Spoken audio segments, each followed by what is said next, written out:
Queridos irmãos, boa noite a todos. Boa noite. É sempre uma enorme satisfação voltar a esta casa para nós conversarmos mais um pouquinho a respeito do que nos traz a doutrina espírita. Hoje nós vamos falar de um tema extremamente desafiador para todos nós, que é o homem de bem. Ao contrário do que muitos pensam e imaginam, o objetivo da doutrina espírita não é nos tornar espíritas, mas sim nos fazer tornar homens de bem. E aí está o nosso grande desafio, porque isso requer, além de um longo caminho, muito sacrifício, muita vontade, muita paciência, para tentar compreender os ensinamentos daquele que fez todo o esforço para nos deixar o caminho aberto agora na nossa mão. Portanto, depende de cada um de nós. Mas para tanto, meus irmãos, essa estrada já vem sendo preparada há um longo tempo. No livro Akhenaton, que é um livro do relato de um dos últimos remanescentes dos exilados de Capela aqui no planeta, né? Ele já traz a mensagem de um dos primeiros precursores do Cristo. E como ele diz aqui, da extinta Atlântida, há 12.000 anos atrás, a Moisés, começou o relato desse cidadão chamado Akhenaton, que era o rei na época, cujo Deus que ele tinha a crença era o nosso Deus, mas tinham aqueles outros, né, vamos dizer assim, os fariseus, que tinham um outro Deus. Então ele defendia o Deus Atom e os demais o Deus Amon. Então vejam, há 12.000 anos, se nós for fazermos um cálculo de lá de 12.000 anos atrás a Moisés, mais ou menos 1.300 anos de Moisés para chegar a Cristo, e mais de 2.000 e poucos anos do Cristo agora, nós estamos aí em torno de 15.500 anos por aí.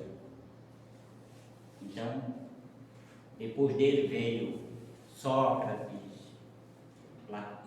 Aristóteles, Platão, depois Moisés, depois o Cristo e por último, que vai ficar conosco para sempre, o Espiritismo. Por isso agora nós temos a necessidade de estudá-lo e compreendê-lo, para que nós possamos traçar novas diretrizes de comportamento para assim poder progredir espiritualmente. Mas nós ainda estamos numa era muito atrasada. A Nete Guimarães, numa mensagem que eu assisti, ela traça aqui uma linha da evolução. Veja só. Então, lá na questão 115 do Livro dos Espíritos, os Espíritos dizem que Deus nos criou simples e ignorantes, sem conhecimento nenhum. Ou seja, nós estamos aqui na origem. Então vejam que, a partir do momento que nós vamos progredindo, tá? A nossa linha de conhecimento, tá? Vai aumentando, tá? e a outra vai diminuindo. Né? Então a nossa linha de conhecimento está aqui, né? Então ela vai aumentando à maneira em que nós vamos progredindo. O nosso campo, ele vai aumentando. Então ela diz que em determinado momento, mais ou menos o meio aqui dessa evolução, mas isso aqui que ela coloca, aqui está um mundo de regeneração. Saindo do planeta de provas e expiação para o mundo regenerativo. A partir do momento em que nós chegamos mais ou menos ao meio dessa linha aqui, nós já ganhamos muitas possibilidades, algumas autonomias, além daqueles que estão embaixo. Porque nós, dado a nossa pouca evolução, nós olhamos para o nosso irmão e nós já julgamos e já fazemos uma análise. Esse homem é bom, aquele homem é ruim. Mas não foi isso que o Cristo disse. Porque não há árvore boa que dê um fruto ruim, e nem uma árvore ruim que dê um fruto bom. Então, nós geralmente conhecemos e julgamos as pessoas pela aparência, superficialmente. Nós não conseguimos colher figos de espinheiros, nem uva de matos. Então nós vamos exatamente conhecer a árvore exatamente pelo seu fruto. Foi o que o Cristo nos alertou, para que não julguemos antecipadamente. Não julgueis para não ser julgados. Então, como é que nós vamos tirar ou conhecer aquela pessoa? Através dos seus procedimentos, da sua conduta, da sua maneira de agir, da sua maneira de falar, pelo seu devido comportamento. É aí que nós podemos ter uma avaliação, e não é uma coisa absoluta, né, para que a gente dê uma opinião sobre outras pessoas. Porque o homem bom tira o que é bom do coração.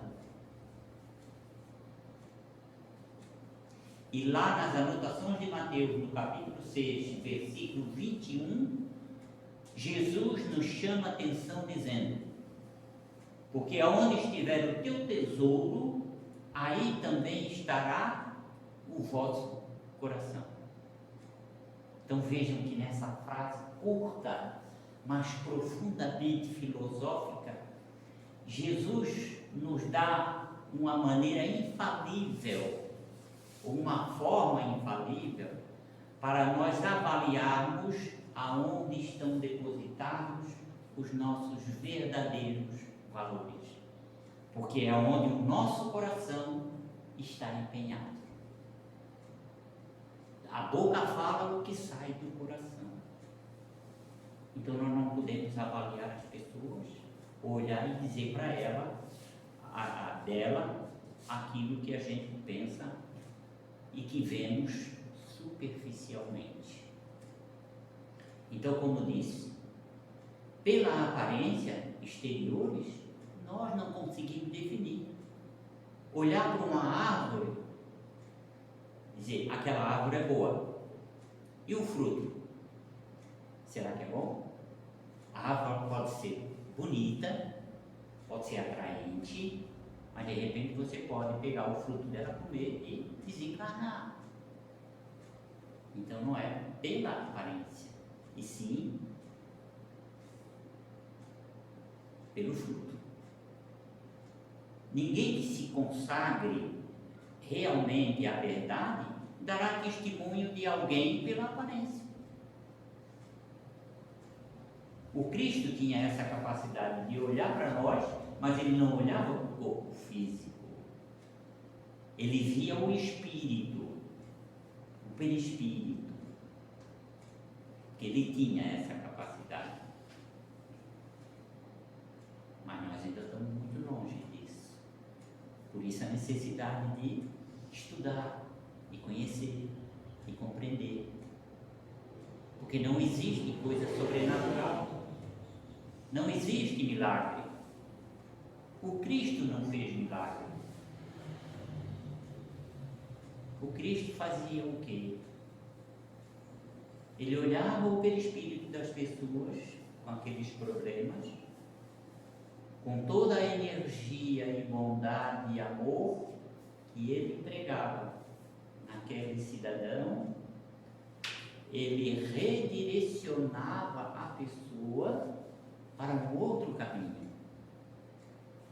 E a pessoa conseguia enxergar que estava seguindo por um caminho errado. Então ele redirecionava e a pessoa melhorava. Isso é o que? Sobrenatural? Não. Isso é um fato que ele fazia através de uma ação de uma coisa natural, de uma lei natural. Se nós olharmos o livro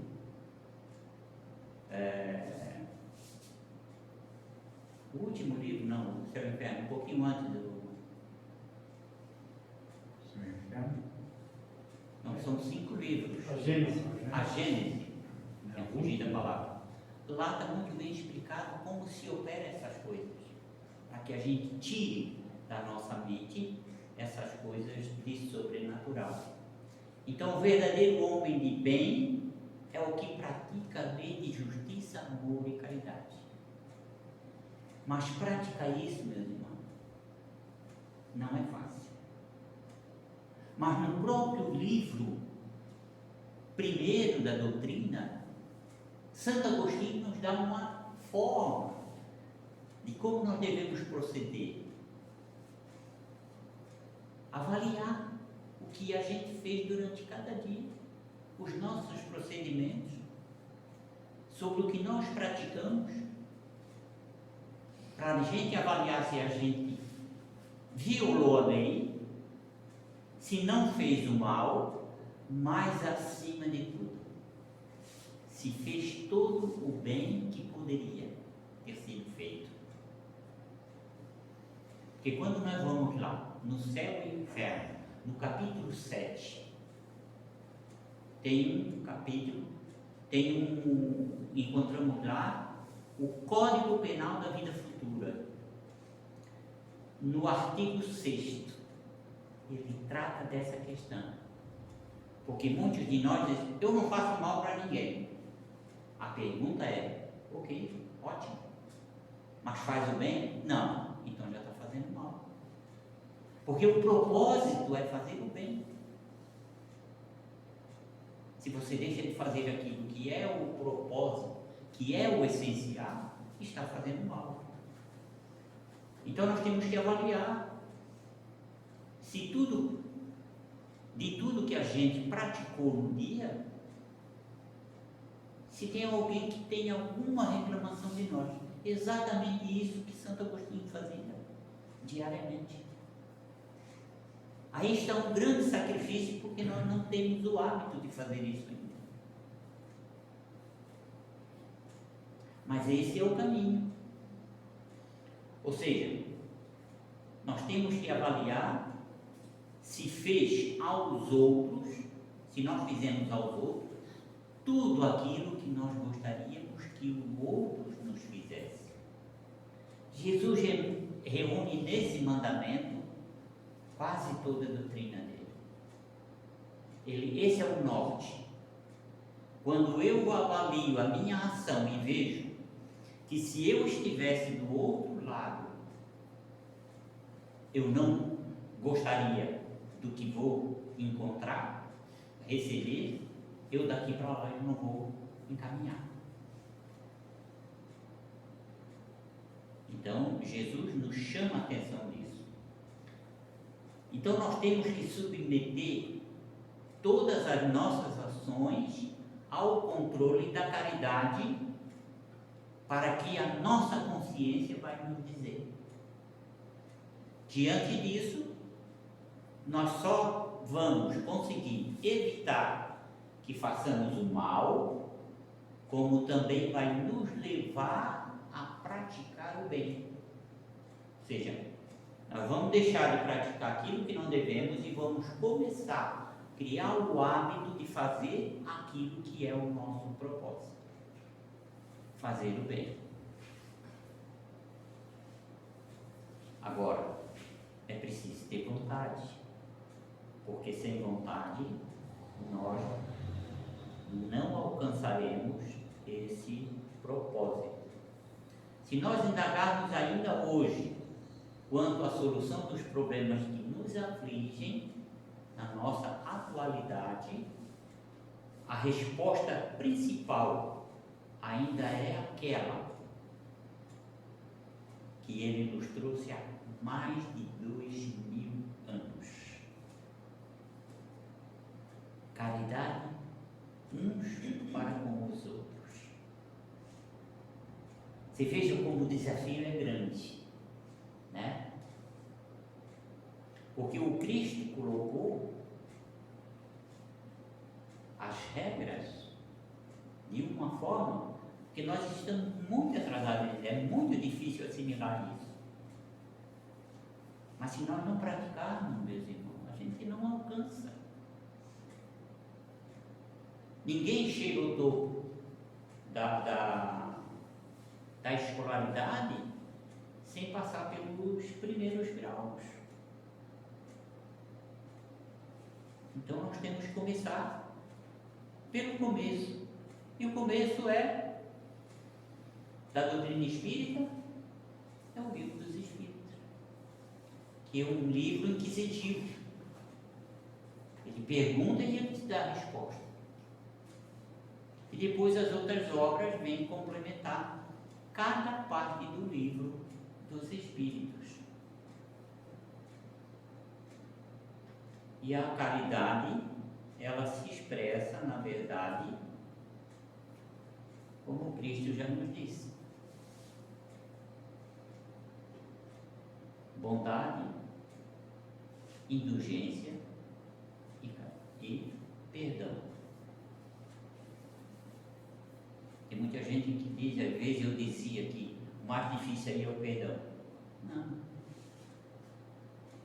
Porque se você usa de bondade, você vai ser intolerante. E se você é intolerante, você perdoa. Porque você olha para o teu irmão, ele comete uma falta contra ti, e você olha para ele e diz: ele está no mesmo caminho que eu, no mesmo processo de evolução. Ele está equivocado, então eu não vou revidar. Porque se eu revido, vai haver uma discussão, e isso pode chegar até as últimas consequências. Então não é por aí. Amai os vossos inimigos, como disse o Cristo. Então a ideia não é fazer inimigo, é fazer amigo. Mas nós temos muita pouca paciência. Alguém já viu, presenciou no trânsito aquele indivíduo que comete uma falha e você já abre a janela e já se irrita, querendo saltar? E o que mais acontece aí na mídia? Falta de paciência, gentileza com essa agressividade. Nós temos que eliminar essa agressividade. Como poderemos ser homens de bom, de bem, se não eliminarmos esses defeitos?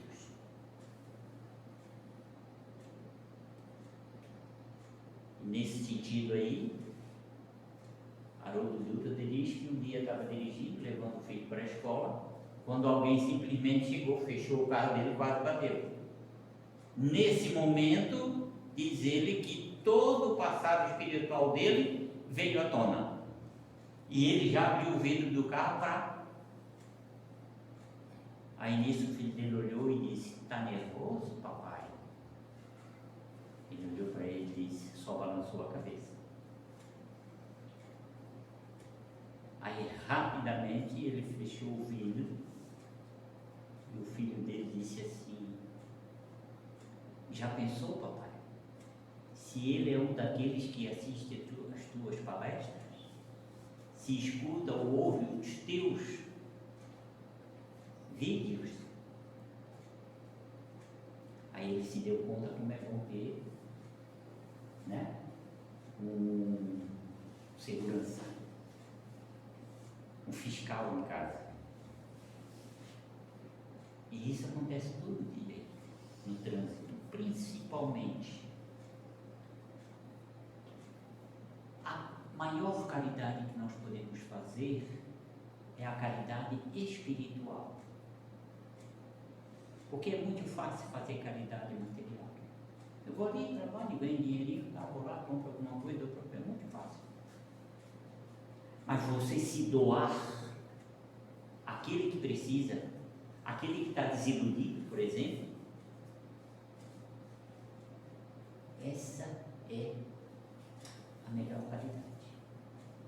Não só essa, como nós temos muitas outras, né? Ter otimismo, fazer com que a pessoa que está desiludida tenha otimismo diante das provas que elas estão passando. Às vezes, com uma única mensagem muito curta, nós podemos evitar um suicídio, por exemplo,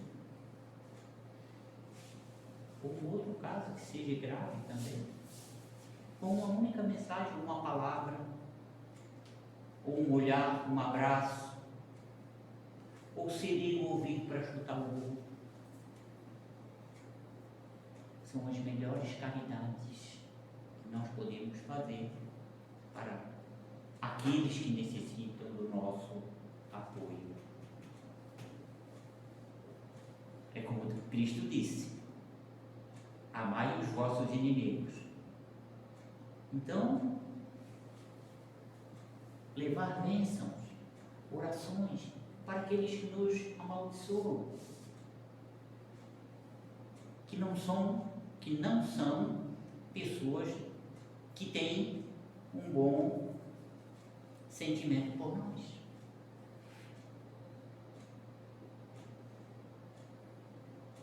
Principalmente com os jovens,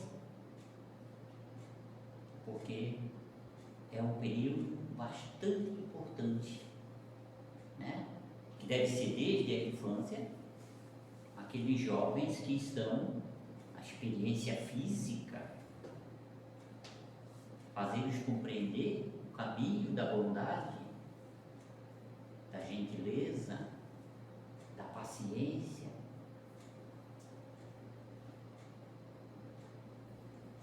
Para que eles entrem nesse caminho e daí muito mais rapidamente vão se tornar homens de bem, porque é isso que o Cristo quer. Mas também nós devemos amparar aqueles que já estão na idade também avançada. Devemos sustentar o fraco? Devemos. Aqueles que têm condições, que são mais fortes, devem sustentar o fraco. Está lá na questão 685 do Livro dos Espíritos. Quando estamos numa situação de incapacidade ou de velhice sem as forças devidas, o forte deve sustentar o fraco. Porque quando o fraco agora era forte, tá? Antes ele foi sustentado quando era criança, quando era jovem. Aí ele entrou na idade madura. Agora ele está sustentando. Lá na frente, ele deve Agora ele deve sustentar o fraco. Porque lá na frente, quando ele estiver nessa condição, a situação se inverte. Hoje eu sou fraco, amanhã. Hoje eu sou forte, amanhã eu sou fraco. E a nossa vida é assim. Então, meus irmãos,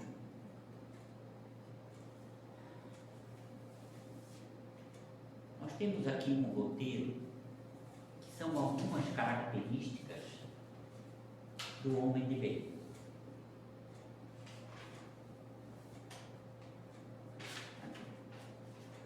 O homem de bem faz o bem sem esperar paga alguma.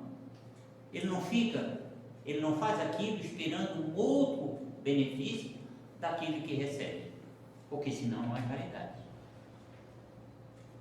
Ele retribui o mal com o bem. O que é que Jesus disse? Quando alguém te bater na face, oferece a outra. Defende o fraco contra o forte, sacrifica sempre os seus interesses em detrimento, né, para salvaguardar o interesse do outro. Ele encontra satisfação nos benefícios que espalha. E quando a gente trabalha a doutrina espírita, principalmente aqui nesse momento, nessa atividade, nessa tarefa, mas aqui eu mais me sinto satisfeito é quando nós trabalhamos nas reuniões mediúnicas e o espírito, depois de várias situações de vida no centro espírita, assim, em situações deploráveis, em determinado momento ele vem e agradece por tudo aquilo que a gente fez por ele, porque agora ele está caminhando sozinho.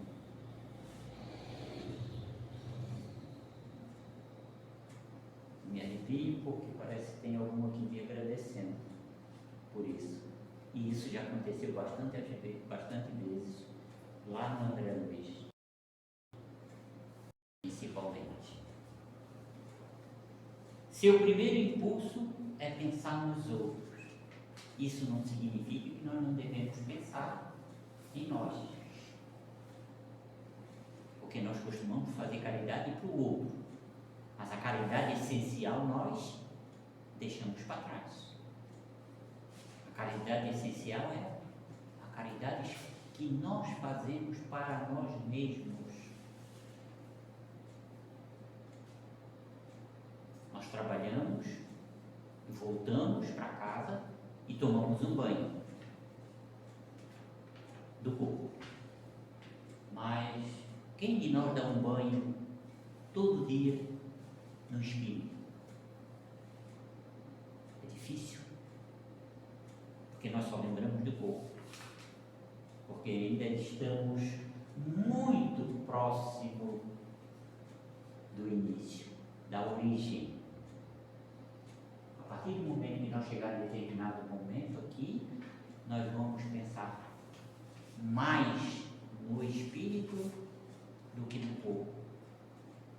Porque se você cuidar do espírito, automaticamente você já está cuidando do corpo.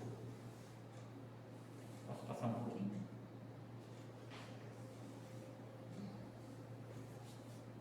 Porque nós, estudando a doutrina espírita, iremos ter a convicção e compreender que nada nesse mundo acontece sem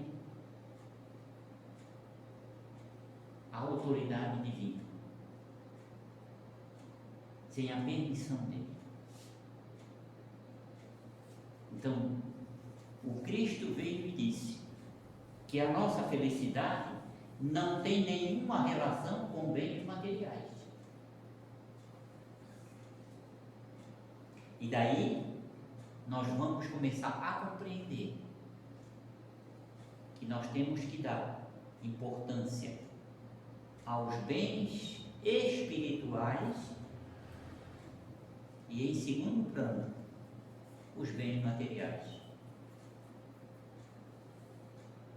Porque hoje estamos na carne, precisamos da matéria? Precisamos, para intelectualizar, para aprender, adquirir conhecimento, evoluir. Então precisamos da matéria, que é o primeiro elemento do universo.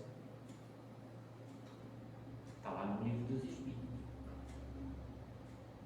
Deus criou dois elementos gerais: a matéria e o espírito.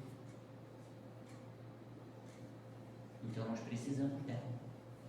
Mas temos que cuidar primeiro do espírito, para que o corpo material ele tenha saúde, tanto biológico como psicológico. Porque cuidando de um, automaticamente você cuida do outro. Mas muitos de nós não somos assim. Somos egoístas.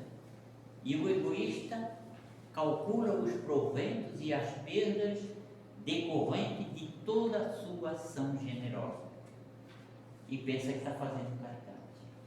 Pensa que está no caminho de ser um homem de bem, equivocadamente. Então, o homem de bem respeita nos outros todas as suas convicções sinceras. Ele não critica. Não importa a crença que o outro tem. Não importa a língua. E Jesus deu um exemplo muito claro. Lá no capítulo 15 do Evangelho, se não me falha a memória, quando alguém pergunta para ele quem é meu próximo, aí ele traz a parábola do bom samaritano. O homem que estava caído à margem, passou um levita, passou um sacerdote, e daí veio um samaritano, cheio de compaixão, foi lá e prestou socorro, levou para uma hospedaria e deu o tratamento que aquele merecia. Então, quem é o próximo? Quem foi o homem de bem dos três? É isso que nós precisamos pensar. O homem de bem, ele é bom diante de si mesmo, diante do próximo, diante da natureza e principalmente diante de Deus. Então é nisso que nós devemos pensar. E é esse desafio que nós devemos começar o mais rápido possível. E trabalhar fortemente nesse caminho para que nós possamos alcançar esse estágio.